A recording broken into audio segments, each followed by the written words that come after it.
जैसे कि आज बात हो रहा है कि जर्नल एंट्री बेसिक और काफ़ी अच्छे से आपको यहाँ पे मैं बताने जा रहा हूँ। कुछ वीडियोस में आप सीख जाएंगे एकदम आसानी से। मेन क्या होता है इसमें आप देख सकते हैं, मैंने लिखा है गोल्डन रूल क्या होता है। व्यक्तिगत खाता, पर्सनल अकाउंट, वास्तविक खाता, रियल अकाउंट और यहाँ पे है अवास्तविक खाता यानी कि नॉमिनल अकाउंट। इन तीनों से तो आप सब वाकिफ़ होंगे। इन तीनों को मैं बहुत ही बेसिक तरीके से अच्छे से समझा दूंगा नेक्स्ट वीडियो में, बट अभी जो मैं बताने वाला हूँ जर्नल एंट्री के बारे में, तो यहाँ पे दिया हुआ है debit the receiver and credit the giver, जो कि व्यक्तिगत खाता यानी कि पर्सनल अकाउंट का रूल होता है। वास्तविक खाता यानी कि रियल अकाउंट का रूल होता है debit what's comes in and credit what's goes out. उसी तरह से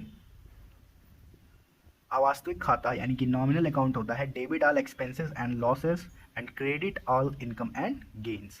सो ये तीनों रूल्स हैं, बट इन सबको अगर मिलाया जाए और हमें समझा जाए कि कैसे हम जर्नल एंट्री आसानी से कर सकते हैं, तो सबसे बेस्ट सबको मिला के एक ही रूल बनता है, आने वाला डेबिट और जाने वाला क्रेडिट।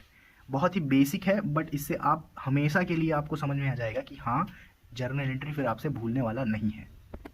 इसी रूल से अगर हम देखें तो यहाँ पे मैंने कुछ क्वेश्चन किए हुए हैं, यहाँ पे देखिए लिखे हुए हैं, मैं आपके सामने करूँगा इसे। जैसे यहाँ पे लिखा हुआ है रवि को माल दिए, गिव गुड्स टू रवि, माल खरीदा, राम से नगद माल खरीदा और व्यापार प्रारंभ किया।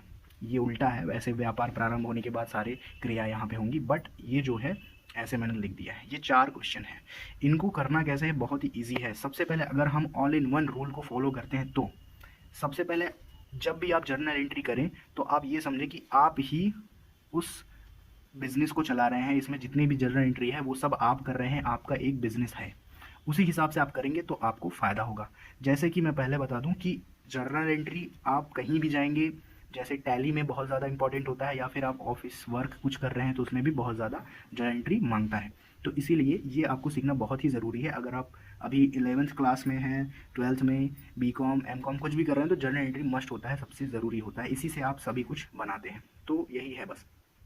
और जैसे कि मैं बता दूं इसको कैसे करना है। जैसे माल दिए 5,000 रुपये, रवि को माल दिए।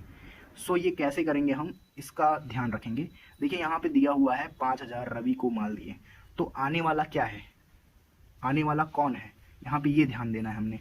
जैसे रवि को माल दिए, गेव गुड्स टू रवि, तो यहाँ पे देखिए माल दिए हैं, बट यहाँ पे उसका नाम आ रहा है ना, पैसा नहीं आ रहा है। ये सेल्स कर रहे हैं हम, हमारा बिजनेस है, हम रवि को सेल कर रहे हैं, हम उसे रवि को दे रहे हैं, कुछ कुछ सामान दे रहे हैं उसे।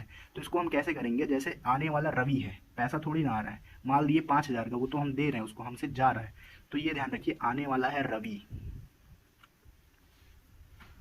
यहाँ पे ऐसे ये हो गया रवि। डेबिट टू, यहाँ पे थोड़ा अच्छे से भी लिखेंगे, टू।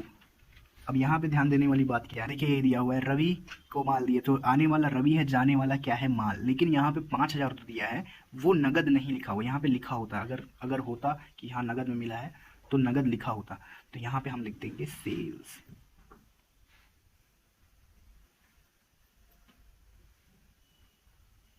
Sales account. ओके, इस तरह से हमने इसे लिखना है। रवि अकाउंट डीआर, यहाँ पे Ravi account year to sales account, ये हो गया इसका जर्नल एंट्री पहले का। यहाँ पे लिख देंगे। तो यहाँ पे देखिए यही है कि माल खरीदा, परचेज गुड्स, तो परचेज गुड्स यहाँ पे 2,000 दिया हुआ है।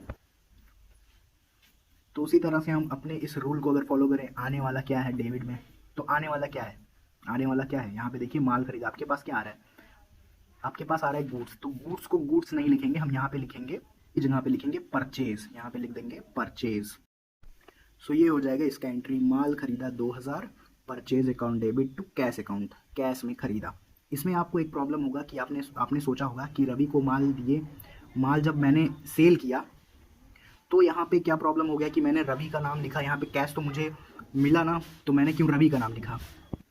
कि यही कि आप देखिए सोच रहे होंगे रवि को माल दिया 5,000, तो Ravi account debit to sales हो रहा है, क्यों, जब माल दिया तो सेल्स किया, मैंने सेल किया, किसी को बेचा ही माल, तो यहाँ पे रवि क्यों आया, मतलब देखिए यहाँ पे आया रवि को माल दिया तो मैंने रवि लिखा क्योंकि आने वाला रवि था। कैश तो मिला ही नहीं, यहाँ पे नगद कहीं लिखा ही नहीं है कि कैश दिया उसने, बस 5,000 का माल उसने खरीद लिया मुझसे, तो मैंने जो है सेल कर दिया, इसलिए यहाँ पे रवि का नाम लिखा गया। यहाँ पे क्या था, माल खरीदा, यहाँ पे किसी का नाम नहीं लिखा गया है और 2,000 लिखा हुआ है, 2,000 में मैंने माल खरीदा, तो मैंने परचेज किया, परचेज अकाउंट डेबिट टू, मैंने दिया 2,000 कैश यहाँ पे लिखा हुआ है। फिर हम देखेंगे नेक्स्ट, देखेंगे राम से नगद माल खरीदा 1,500 रुपये में, purchase goods in cash from Ram. तो ये भी बहुत ईजी है, यहाँ पे जैसे यहाँ पे लिखा था राम को माल दिया 5,000, तो यहाँ पे रवि आ गए, रवि का नाम लिखा गया, पर यहाँ पे नगद नहीं लिखा था इसलिए। और यहाँ पे देखिए पहले क्या आ रहा है, राम से नगद माल खरीदा, मैंने राम से नगद माल खरीदा, तो आने वाला क्या है, परचेज, परचेज किया ना मैंने, तो यहाँ पे परचेज लिखे, परचेज अकाउंट डेबिट, और यहाँ पे टू, अब देखिए राम से नगद माल खरीदा, मैंने नगद में खरीदा ना, वहाँ पे जैसे लिखा है माल खरीदा, तो यहाँ पे किसी का नाम नहीं लिखा गया है, इसलिए मैंने यहाँ पे कैश लगाया। और यहाँ पे नाम तो है, जैसे यहाँ पे देखिए नाम है, बट यहाँ पे नगद नहीं था और यहाँ पे नगद था, मतलब है, इसलिए नगद, तो यहाँ पे हम लिखेंगे सीधे कैश अकाउंट। सो आप ये तो जानते होंगे कि accounting is art and science, science तो आपको समझ में आ गया जो थोड़ा बहुत इसमें है, बट आर्ट भी बहुत इंपॉर्टेंट है यहाँ पे, इसलिए बहुत ही सुंदरता से इसे लिखिए जैसे मैंने लिखा, या फिर आप इस तरह से लिखिए कि बहुत ही खूबसूरत लिखे लगे।